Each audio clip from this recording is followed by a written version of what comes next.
Joining me for a conversation is Mr. Anil Kothuri, who's the MD and CEO of the company. So thank you so much for taking out the time and speaking to us. I would like to start this conversation right from the business aspect. Given the recent flags by the RBI on unsecured lending, first I would like to understand what portion of your book is the unsecured part? Okay, thanks for having me over. About 86% of our loans are secured, 14% is unsecured. But almost all the loans that we give are for working capital. Now, the recent circular issued by the Reserve Bank talks about lending for consumption, okay, as opposed to working capital. Okay, so we've looked at what percentage of our loans are for consumption, and they are quite actually marginal. And the impact on tier 1 capital should be between 15 and 20 basis points. So that's really how negligible the impact of the RBI circular is for us as far as capital is concerned. Okay, so do you plan to continue growing in this segment, or will there be a change in strategy? So unsecured lending is part of our bouquet of products. Okay, we are here to empower emerging India with easy access to loans, which means we do working capital loans for the small self-employed customer. Okay, this he takes against mortgage of property, pledge of gold, or on an unsecured basis. So it will continue to be a part of our product suite. But however, because the unsecured loans tend to be of a short tenor, whereas mortgage loans tend to be about 8 years behaviorally, the portfolio will comprise of a greater and greater proportion of mortgage loans. Okay, so those are the dynamics at work.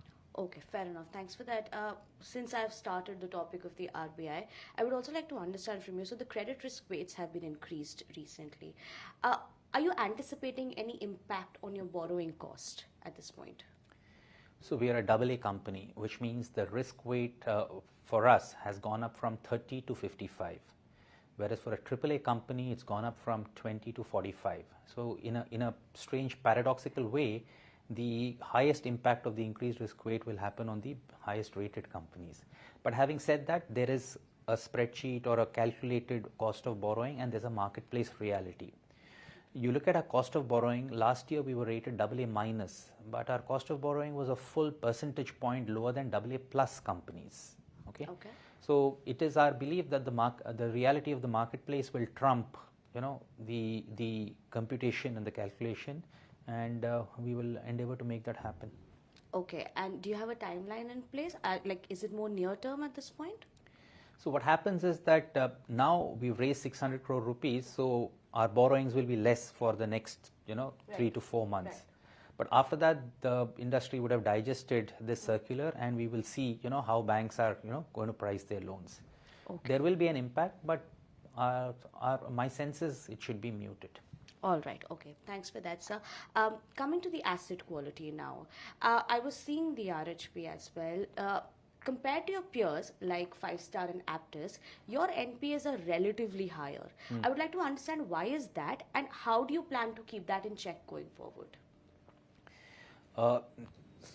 First up, it's a broad continuum of loans that people offer. The loans that we offer are of a higher ticket size than the other two companies that you've mentioned, and there is a continuum. Our customers were impacted quite disproportionately during COVID, okay, and where the logistics of keeping businesses open and they were not able to come back from. So that is now behind us, and the portfolio quality continues to improve on a quarter-on-quarter basis. And it's large, and the environment is widely expected to be benign for the next couple of years. So we should consolidate our portfolio quality from here on. Okay, fair enough. Thanks so much for that. Sir, just before I close this conversation, I would really like to understand, do you have any inorganic growth plans, perhaps via small regional players? We've spent the past 5 years growing from a fledgling company with an AUM of about 1,400 crores to getting listed and having an AUM of about 9,500 crores as of June. Okay, so it's been quite a ride for the past 5 years. We will now pause, let it soak it in, and let the operating efficiencies play out over the next year and a half, to deliver superior financial returns for our stakeholders. We are not actively looking out for any inorganic opportunities. If something comes on the platter, we will react to it in a sensible fashion. All right, sir. Thank you so much for joining us for this conversation. It was a pleasure having you with us. Thank you so much.